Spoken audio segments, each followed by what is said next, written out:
Welcome adventurer, my name is Silvus and today we're gonna play Necropolis Brutal Edition. This will not be a series probably, but it's also not a real side quest. I'm not gonna talk about the value and all that stuff. I love the game. I only played one round until now. It lasted almost 5 hours and yeah. So I'll probably not have a 5-hour episode here. So either we are hoping on dying sooner than that. And well, sorry, I was sort of interrupted. Well, anyway, so yeah, we're just gonna have fun with this. I just went into a run. I selected character. I bought a few of the tomes. Well, I think they are. What were they called?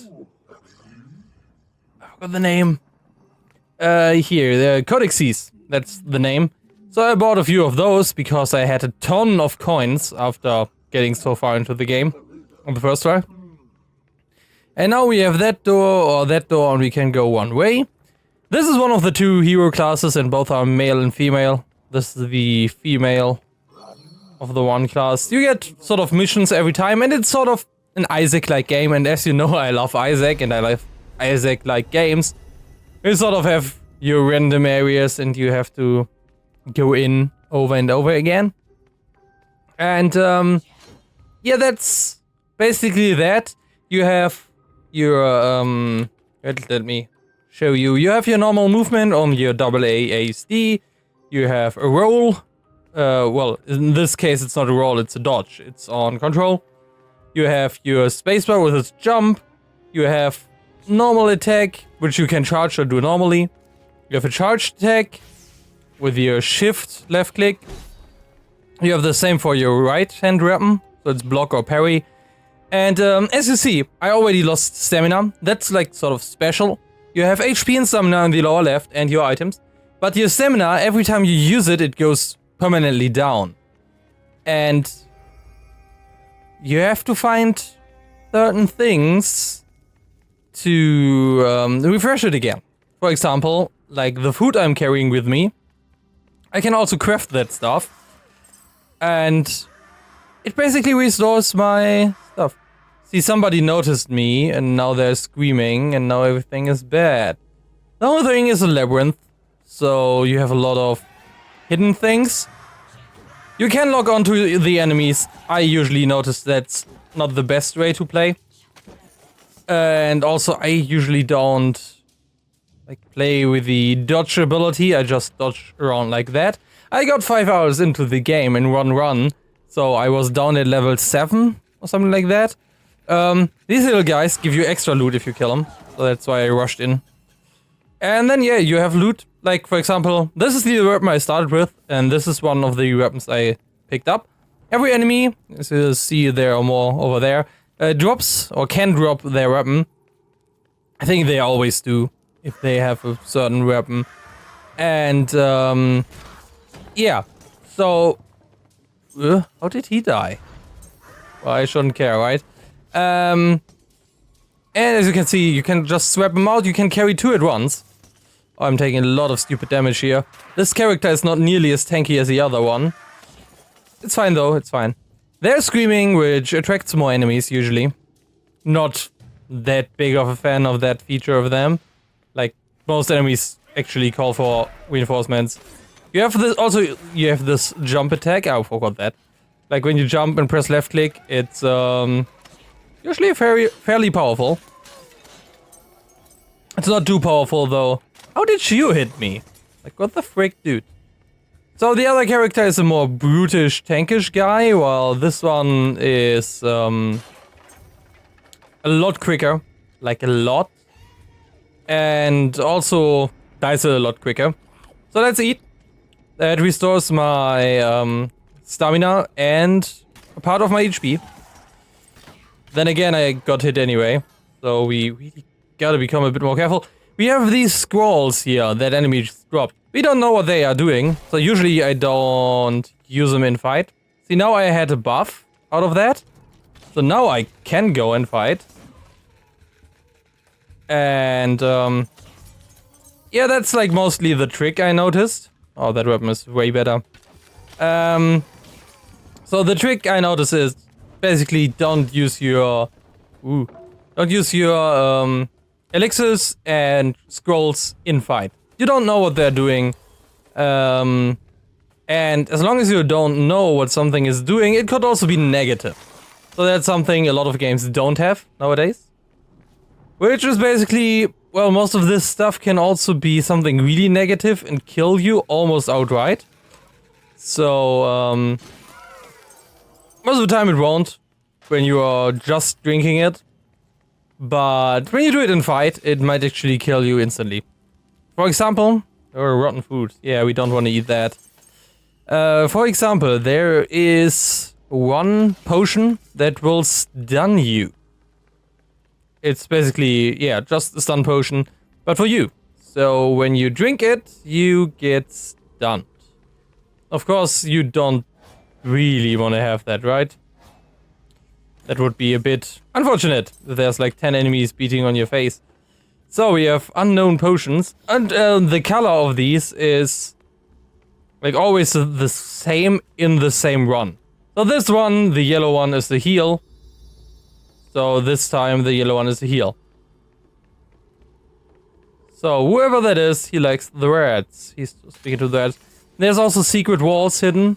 They're not really that hidden. See, they have something like this. And sometimes when you go close enough that it like shows you the text, it will also open the wall. Not that like important or anything. Just nice to know, you know. Yeah, they hit me anyway with a part of that shot. That is a big dude. I didn't encounter those guys until later on last time. Stamina management, well, and the combination of your when am I using a strong attack, when am I using a weak attack, when do I have to run? Like I just legitimately had to run there.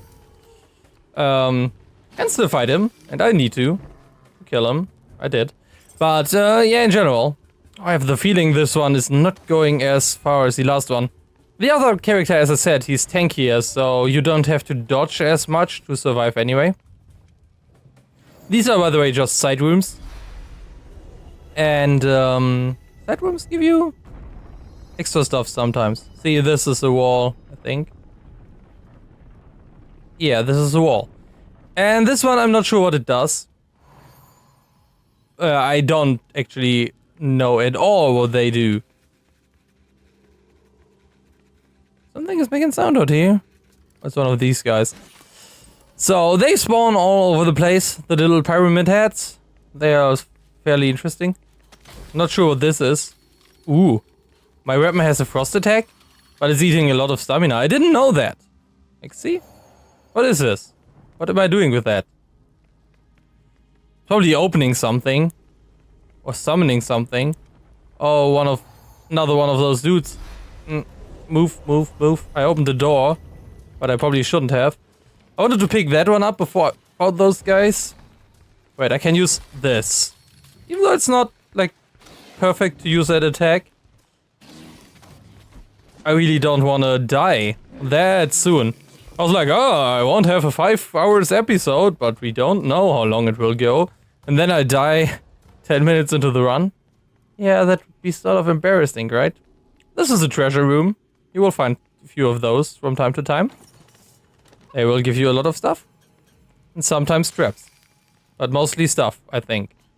So we got more magic scrolls. And that is a little vendor dude. See, we have 400 gems. You need 200 to leave this stage. Usually. So you don't want to have that. This recipe is really valuable, but only later on. The Potion of Vigor is your basic healing potion, and yeah, I don't want to buy one. So, after each level, you can talk to a fountain and spend an increasing amount of money to get... Wait, what is this? See, it's not telling you what it is, but you can read it. And it's tier 2. The other stuff around here is tier 0, so tier 2 obviously is pretty good. It will probably kill enemies really quickly. And really effectively, so I would like to have that. Now, let's look around. Pretty sure that somewhere there has to be something. Or maybe this thingy, which is closed, opens when I use that. Because I activated this twice, right? So maybe that's... Yeah, that sort of sounds like something opened. We will have to check. Oh, this is a rarer one. So the red ones are rarer, then there's a green type. There, like the tip of it is green or something. Well, it sounded like something was opening, but it isn't looking like it. I have no idea what that thing is. Probably does something. I would assume, otherwise it would be really stupid. Yeah, this is a normal one. Normal golden head. Yeah. That is there. The enemy there noticed me, so now we don't want to chillax too long. Okay, this apparently is inaugural, and we have to kill 5 of those. So let's hope that we find a few more, so we can fulfill one of the missions. So these missions usually... Oh wait, let me guess. This is the end of the first floor. The first floor is always pretty short, yeah. But if you remember right, there was a different side. Maybe the other side is also interesting. So let's go back. Have a look. You want to kill those because you have a crafting system. So drop this. Then there's this. This is normal food. You usually want to have a few of those in the beginning. You also usually want to learn to craft the healing potion and the golden food. But both of those, you don't really need them early on. At least that's what I felt every time I played. Later on, though, they're pretty nice. Pretty neat. Okay, I'm still not sure what this is. I mean, it is glowing differently than it should. So maybe it's special. And we missed those. Because we need all the gems we can get. As I said, there's like special things you can get. Where's that? Nope. These special things is mostly a blessing at the fountain, which will increase random stats, if I understood that principle right. You have all these codices, which you buy, and you can equip one each round. They're permanent, so you don't lose them. But it's sort of... At the moment, I am carrying this one, Berserking, tier 1. So basically, it's... I take more damage, but I do a lot more damage. Which is the playstyle I prefer for games like this. You know, the glass cannon snowballsy sort of way. Oh, look at all the stuff that dropped here that I didn't even notice. Yeah, when you start, you usually can get quite a few things from this dude. He's basically the god of this place. And he told you about a magical amulet, a really important one. And if you do what he says, you might conquer it. See here are all the controls. In case you want to pause and just look at them. You can also play it with a controller if I remember right, but as always, I prefer mouse and keyboard. Oh, look at that adventurer. Isn't that great? So this is the second side. Why am I doing this? So, you have these coins of favor. It's just basically, if you fulfill something he tells you to do, you get one. And the codices, different, like, looking stuff, like optical stuff, like dice and other gear parts and all that stuff, you unlock with these tokens. The codices, as I said, they are sort of a playstyle buff, so that they are done by the same things, means you have to decide. But then again, after each floor, he offers you a chest. The chest costs 1 token of favor, and it will give you something. It might be a really high-end armor, it might be a really high-end weapon, it might be utterly crap. Especially in the beginning, when you will just walk around with a weak weapon and a shield, it usually is worth to get at least one of those. At least when you can... Well, that moron fell down. At least when you can fulfill one of the missions for him. See, the enemies sometimes fight each other, like they just did here. So I couldn't kill the shield, the other one. So now I'm missing one. But well, it's fine. Just jump down.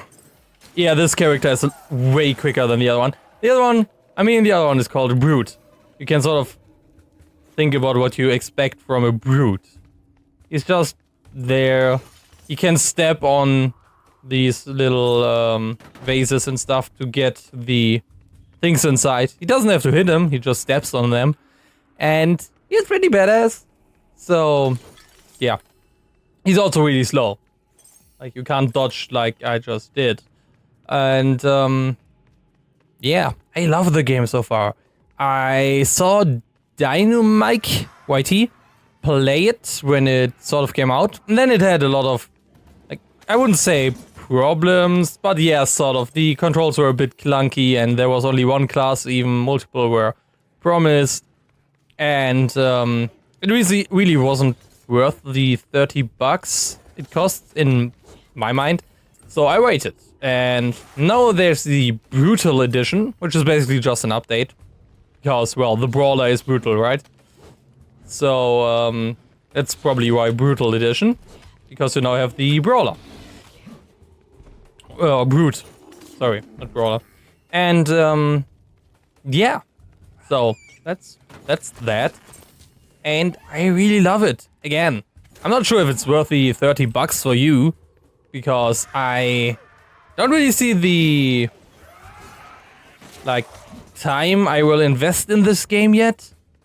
With Isaac, you know, if I tell you to buy Isaac if you like roguelikes, then it's me playing roughly, I don't know, 500, 600 hours of it. Be like, yeah, after this time I still enjoy it, so maybe you will enjoy it too, if you like that sort of game. With this, it's more like, I just started playing. I love it, but I'm not sure how long I will. It also depends on how much they will update, right? If they bring out new classes more than every once in a while. And maybe new areas. Because the game is, as most dungeon crawlers, randomly generated. So it's also a bit of RNG, which weapon you get and all that stuff, right? As we love our roguelikes. And why do I say and am today so much? I don't want to anymore, I'm sorry. Yeah, let's just like enjoy this for a moment more.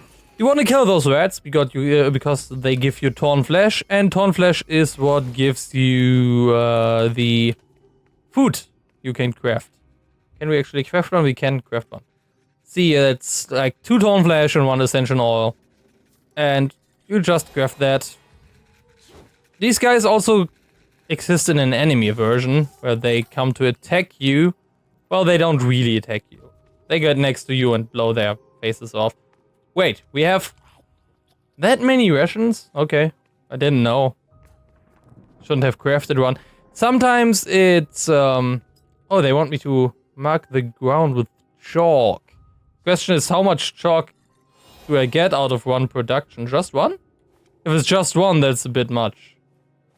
Just one. Well, chalk means, yeah, you just mark stuff because you don't have a map or anything. And there's multiple ways into and out of each floor. So you probably want to have chalk with you. I didn't use it the first time. I had to rerun some ways multiple times. So maybe it's sort of smart idea to do that. Ooh, look at that. And first mission complete. Now we need to gather more potions. And what else do we need to do? Rotten food there. Yikes. Whoa. What the frick? There's not even loot there. Why would you attack people? And yeah, other than that, I just will go over to the like more let's play style now, right? Because even though I said I wouldn't talk about the worth and everything, I sort of did, right? These dudes are easy. If you ever played World of Warcraft, you already know the type. They only have one arm, so they will hit with that arm. So if you're on the opposite side behind them, you're safe. It's really that easy. What do we have here? Not sure, can you attack that? No, you can't. So why would they be there? Sometimes I'm just confused by the game. Because, for example, for weapons and all that stuff, you don't get the description. You get a story lore sort of text. It's like, oh, this was used by that great dude. And it was told to have that ability. But it's not like this will give you that ability and you can use it that way and then it will do X. They're not that open with it. Wait, why is there another one? I'll probably be stuck in that corner for a moment. Yeah, I had to eat in the middle of the fight because low HP. But we have still a really good weapon, so I'm not that afraid. Is he dead? He looks sort of dead. I guess he's dead. That's the RNG for you. Sometimes you have a lot of big dudes. Last time I only encountered that one at floor 4 or 5. But the way this works with the enemy types and areas, the areas are always sort of the same. Like the theme of the area is the same. The enemies in that theme are sort of the same, but if you encounter a theme multiple times on multiple floors, the enemies will be looking the same, but they will sometimes have different abilities, a different color to show that. See here, 500 for the first blessing. I think it's 1.5 for the next one, and then 2.5. Yeah, it's 1.5. So, we of course would like to get that one on the next floor. Here you can buy stuff. If you're like, yeah, this is going okay, but I really need a better weapon, sometimes that's probably worth it. Then the potion of vigor, which is basically a healing potion, and colors. Colors are just, you color your character in a certain way, and that colorful palette will stay with you forever. There's a way up, you can go up, there's an area, usually there's nothing there. Well, you have all these pots on the way up. So if you have the quests, destroy 44 pots, you can actually finish it by just going up here and doing that. It's not that many gems though. See, we maybe got 20 by now. So it's not worth it for the gems itself. But sometimes, yeah, like that. You get food if you're lucky. You can get more money, I guess. You get a little lore ticket or something like that. And yeah, then you get the eye taunting you. Telling you maybe you should have been like someone who does painting. Instead of an adventurer who came here to steal my amulet and will now die. And don't be mistaken about that. You will die. You will die a lot, actually. Sometimes you just get in a situation, if you're not lucky, you're dead. Because this game is Souls-ish. It's not a Souls game, and you notice that, right? The controls are not nearly as crisp. There's a lot of stuff where a Souls game is more logical. And, what is he saying? Okay. They are less harmless. That's an interesting way of saying they are more dangerous. But well, okay. So, now we did everything we can do in this area. We got our blessing. I would like the second blessing, but we obviously don't have enough money, and we went to both sides on this floor. You can see, by the way, that's 24 minutes for the first floor to clear it completely. If you go completely, it's really a lot to do per floor. As I said, usually you have 2 directions. In this case, like, we come down here, but then there's another place where you could have come down, when if you would have chosen the first way, right? Where we went to almost to the finish. And Yeah, this is one of these thingies where you can put on your tokens. We will do that because we need an armor, we need an offhand. That's a sword. That's like, it can't compare with the weapon we're using, but it can compare with the level 1 frost weapon there. Probably because it's a lot... No, it's not a lot quicker. It's also not impressive with that one. Maybe I'll stick with the frozen one. Oh wait, that slows enemies. See, sometimes you have to read the lore. But still, you don't get a damage amount, you don't get a stamina amount you use for attacks. It's all very vague. I'm not sure, I like that stuff. Yeah, they're getting slowed when I hit them with this. So it does a lot less damage than a tier 2 weapon